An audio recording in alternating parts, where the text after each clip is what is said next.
তো hello guys, কেমন আছো তোমরা সবাই? আশা করছি খুব খুব ভালো আছো। আমিও খুব ভালো আছি। তো ফের আজকের একটা নতুন রেসিপি নিয়ে চলে এলাম।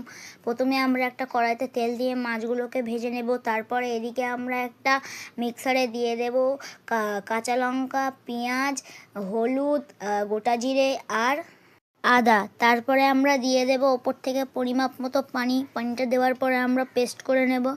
তারপরে এদিকে আমাদের পেস্ট করা হয়ে গেছে। এবার আমরা এদিকে মাছগুলোকে ভেজে নেওয়া হয়ে গেছে কি দেখে নেব। তো বন্ধুরা, এবার দেখে নিচ্ছে আমাদের মাছগুলো ভাজা হয়ে গেছে। এবার আমরা একটু ভালো করে ঘুরিয়ে ঘুরিয়ে মাছগুলোকে নামিয়ে নেব। তারপরে আমরা একটা কড়া ফের বসিয়ে দেব। তো বন্ধুরা, মা এখানে মাছগুলোকে খুব বেশি ভেজে নেয়নি, হালকা করে ভেজে নিয়েছে। তো বন্ধুরা, এবারে আমরা সব মাছগুলোকে এক এক করে একটা থালাইতে নামিয়ে নিচ্ছি। নামিয়ে নেওয়ার পর আমরা যে কড়াটা বসিয়ে দিচ্ছিলাম তাতে সেই ভাজা মাছের তেলটা দিয়ে দেব। তারপরে যখন আমাদের তেলটা গরম হয়ে যাবে, দিয়ে দেব আমরা ওপর থেকে কালো জিরের ফোড়নটা দেওয়া হয়ে গেলে আমরা কুটে রাখা আলু দিয়ে দেব। আলুটা দেওয়ার পরে আমরা একটু ভালো করে নাড়িয়ে চাড়িয়ে নেব। তারপরে আমরা ঢাকা দিয়ে রেখে দেব লাল হওয়া পর্যন্ত। তারপরে যখন আমরা ঢাকা খুলে দেখব আলুগুলো লাল হয়ে গেছে, এইবারে আমরা দিয়ে দেব ওপর থেকে পেস্ট করা মশলাটা। তো বন্ধুরা, আপনাদেরকে বলে দিই, আমার মা এক হাতে ক্যামেরা ধরে, তো আমি স্কুলে যাই, তাই জন্য মা একটু আলুগুলোকে নাড়াচাড়া করতে গিয়ে কড়াটা নড়ে গেছে, আপনারা কিছু মনে করবেন না। তারপরে এবার আমরা পেস্টটা দিয়ে দিলাম। দেওয়ার পরে আমরা দিয়ে দেব ওপর থেকে ডাঁটাটা দেওয়ার পরে আমরা একটু ভালো করে নাড়িয়ে চাড়িয়ে নেব।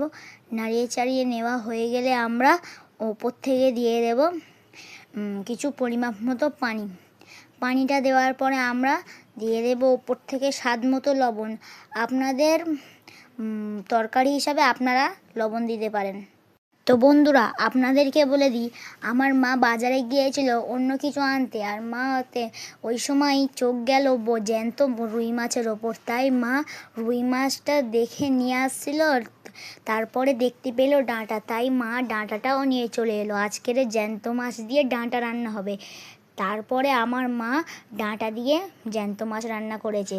তো বন্ধুরা, আপনারাও এমনভাবে বাড়িতে ডাঁটা দিয়ে জ্যান্ত মাছ করে খেতে পারেন। আপনারা তো মশলাগুলো দেখেই নিয়েছে মা কী কী দিয়েছে, আর আপনারা দেখেছেন যে তরকারিটা তো সাদা, কিন্তু খেতে খুব দারুণ। তারপরে এবার মা ঢাকা খুলে একটু নাড়াচাড়া করে নিয়ে দেখে নিল আলুটা গলেছে কি না। বন্ধুরা, খুব সুন্দরভাবে আলুটা গলে গেছে। এইবার আমরা উপর থেকে এক জগ আর এক জগের হাফ জগ পানি দিয়ে দেব।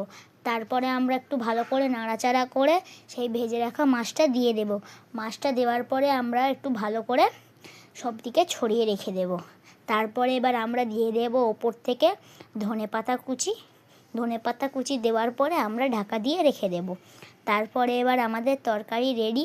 বন্ধুরা, আপনাদেরকে আমার ভিডিওটা কেমন লাগলো অবশ্যই কমেন্টে জানাবেন। লাইক, শেয়ার, সাবস্ক্রাইব করতেও ভুলবেন না। তারপরে ওপর থেকে আমরা জিরের গুঁড়ো ছড়িয়ে দেব। তো বন্ধুরা, আপনাদেরকে ভিডিওটা কেমন লাগলো অবশ্যই কমেন্টে জানাবেন। দেখা হচ্ছে নেক্সট ভিডিওতে। Bye bye.